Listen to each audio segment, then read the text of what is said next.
Our guest for today's show is Rebecca St. James. She had a run of hits back in the late 90s, and perhaps you remember her music, and if you do, you probably remember it very fondly. Well, she's been in and out of a number of different things since then, and we caught up with her as she's on the second leg of what is being called the Greatest Hits Tour.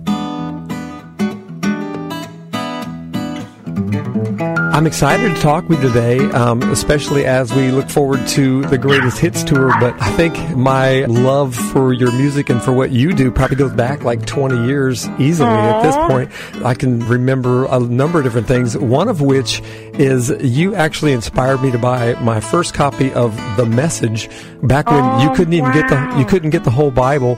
I was at a show and you were reading from Psalms from The Message. I thought, man, it just resonated with me, and I couldn't wait for the store to open the next day so I could go get myself a copy. So. Oh, I love that. That's so amazing. Yeah, I would read from The Message every show. I love how fresh that translation is, and so I'm so glad that impacted you. That's so cool. Thank you for telling me that story.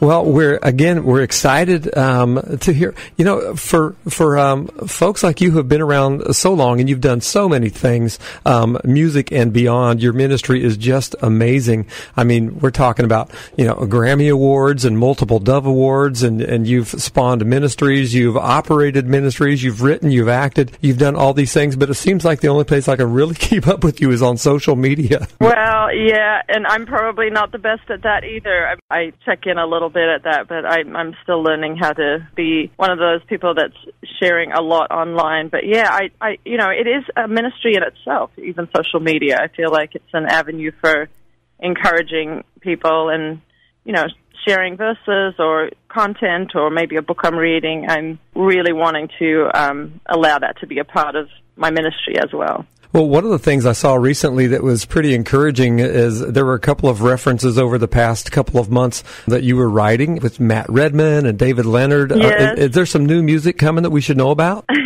Yes. Yeah, I actually signed a recording contract with Bethel Music. They're kind of signing worship artists outside of their own church now, and so I signed to Heritage, which is their platform for that, and just feel extremely honored to be able to write again and record again. It's just something that I don't take for granted. I really don't. There's just kind of no guarantees in this day and age. You might be on radio and doing something one day and then not have that platform, soon after. So I just feel very, very grateful for their belief in my ministry and partnership. And so, yes, we're writing. I'm writing like crazy right now, and hopefully early next year people we'll hear a full album, but even before that, hopefully some music on radio. So, yeah, we'll see. Keep us in prayer. That's excellent. Yeah, we were talking just this morning about worship music and modern worship music, and even how you can go back 4 years and you can just watch these trends. And I hate to use the word trends, but I already did now. But things just kind of come in waves, and so we're really excited when we hear somebody who has the skill and the history that you do jumping in or getting invited to come back into modern worship music, because I think we're at a place now where people are wanting us to just be honest in front of them again. Oh, yes.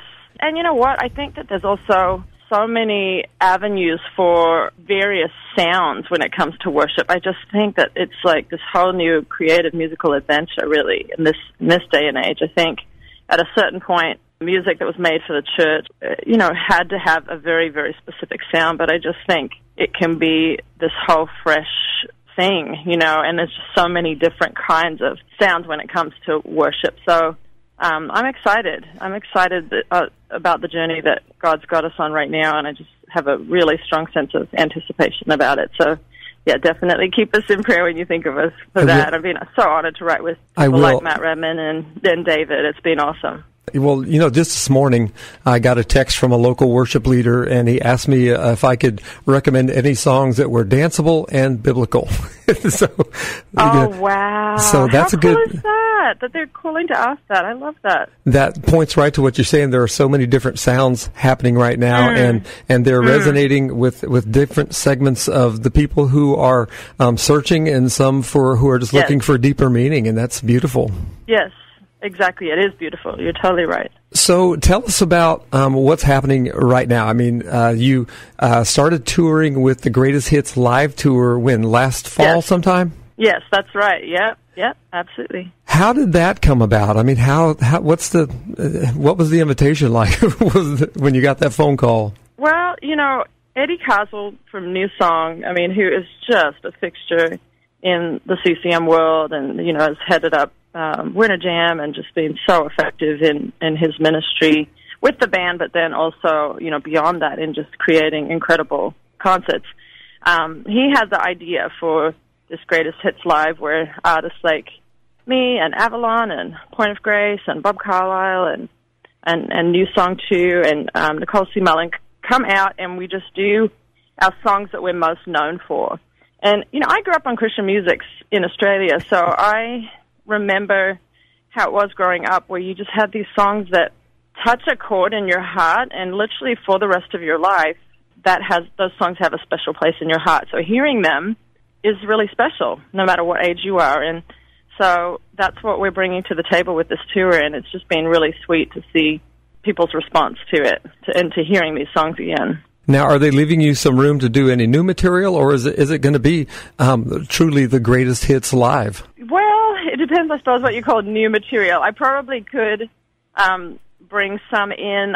I would think maybe a taste of it, but I don't know that my stuff is quite ready enough yet. I'm working with Ted T, who I recorded a lot of my what I feel is probably my best music in the past, and so we're a little perfectionistic when it comes to kind of the level where it lands on people's ears. So won't be doing any of my stuff from this particular project, but I definitely will be doing a song or two from my last album, and so and then songs too from early in my ministry, like my song God and Wait For Me. So it'll be a sweet night.